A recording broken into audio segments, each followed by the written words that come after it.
Okay, you have sports bikes, tourers, sports tourers, retros, big trailies, classics, cruisers and customs. All the key manufacturers have something in the catalogue to satisfy your tastes, whatever that may be, and all the bases are covered. And then Harley Davidson stroll into town and move the goalposts. If you've been living on Mars for the past year, you may not have encountered the Harley Davidson V-Rod, the bike that was launched in a blaze of publicity that's turned the market on its head. For with the V-Rod, Harley Davidson have invented a completely new category of bike and have at once catapulted themselves to the very forefront of cutting-edge performance.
Harley call this bike a hot rod, and let's get one thing quite clear.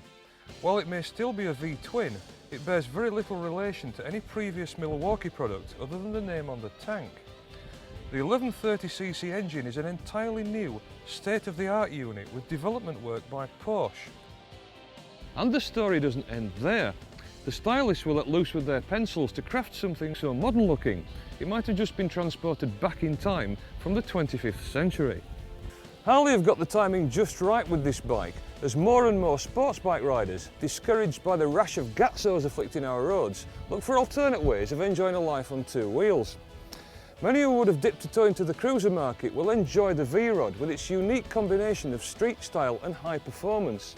You can go slowly on this bike and enjoy the ride.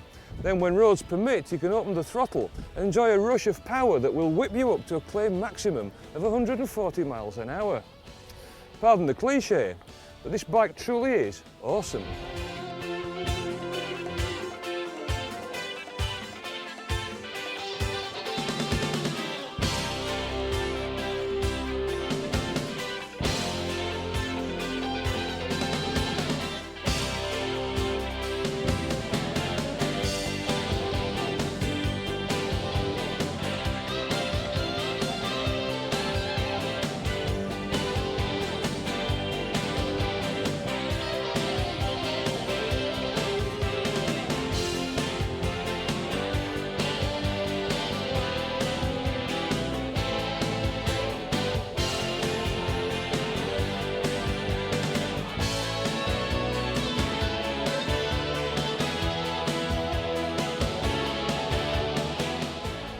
For performance, 9 out of 10.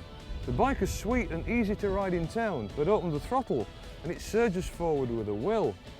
That radical looking steering geometry works a lot better than you might expect, but the bike is long and will run a little wide in tight turns until you get used to it. High speed handling is solid, the steering is light and the brakes are excellent. Comfort, 8. Some may find the low slung feet forward riding position puts a lot of weight on their backside, particularly if migrating from a sports bike. Value for money, 9 out of 10. At over 14 grand, the Harley is never going to be a cheap option. But for your money, you get an exclusivity that simply isn't available elsewhere. There's currently a waiting list for these bikes, so if you want one in a hurry, be prepared to pay over the list price. The V-Rod really is in a class of its own, and the bike's cult status is likely to keep second-hand prices high. Build quality, 9 out of 10. The V-Rod is difficult to fault on quality, and it's beautifully finished from its radical engineering down to its tasty detailing. For street cred, 10 out of 10. Everyone, everywhere is impressed by this bike. Traditional dyed-in-the-wool Harley riders respect it from a distance, while Fireblade and R1 owners cluster around wherever you park, to get a glimpse of the future. Right here, right now, Harley's Hot Rod is the coolest bike on the street.